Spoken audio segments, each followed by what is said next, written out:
આ પેપરનો સૌથી ઇન્ટરેસ્ટિંગ સવાલ છે કે જે બે મિત્રો છે આશય અને અક્ષય અનુક્રમે 60% અને 70% કિસ્સામાં સાચું બોલે છે તો કેટલા કિસ્સામાં તેમની પ્રક્રિયા સમાન હશે. હવે આ જે છે આશયભાઈ છે અને બીજા જે છે અક્ષયભાઈ છે. આશયભાઈ 60% જે છે કિસ્સામાં એટલે કે 0.6 જે છે એમની પોસિબિલિટી છે કે સાચું બોલશે અને અક્ષયભાઈ જે છે એ 70% એટલે 0.7 એમની પોસિબિલિટી છે કે જે છે શું બોલશે ભાઈ, સાચું બોલશે. હવે જુઓ આમાં જે છે તમને એવું કીધું કેટલા કિસ્સામાં બંનેની પોસિબિલિટી સમાન હશે તો આપણે વિરુદ્ધ જઈએ. કેટલા કિસ્સામાં જે છે પોસિબિલિટી જે છે ખોટી હશે કે ભાઈ એ તો કાં તો સાચું બોલે આ ખોટું બોલે, કાં તો આ સાચું બોલે આ ખોટું બોલે. તો આ જે છે કયા કયા કિસ્સામાં ખોટું બોલશે તો ભાઈ 0.6 માં સાચું બોલે છે તો 0.4 માં જે છે કેમ કે ટોટલ પોસિબિલિટી 1 હોય 0.4 માં ખોટું બોલી શકે. અક્ષયભાઈ જે છે કેટલા કિસ્સામાં તો 0.3 માં જે છે ખોટું બોલી શકે.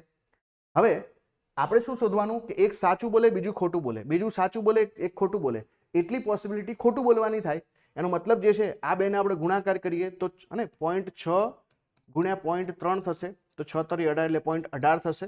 બીજી પોસિબિલિટી છે કે આ જે છે સાચું બોલે ને આ ખોટું બોલે તો 7 ચોક 28 થાય ને 0.4 ગુણ્યા 0.7 તો આ જે છે 0.28 થશે.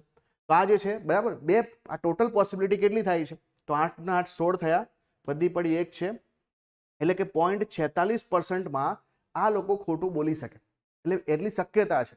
તો બાકીના કેટલા બચ્યા તો અહીંયા બાકી જે છે 0.54 બચ્યા કે જેમાં બંને લોકો સાચું બોલી શકે અને આને આપણે ટકાવારીમાં ફેરવીએ તો કેટલા થઈ ગયા 54% થઈ ગયા.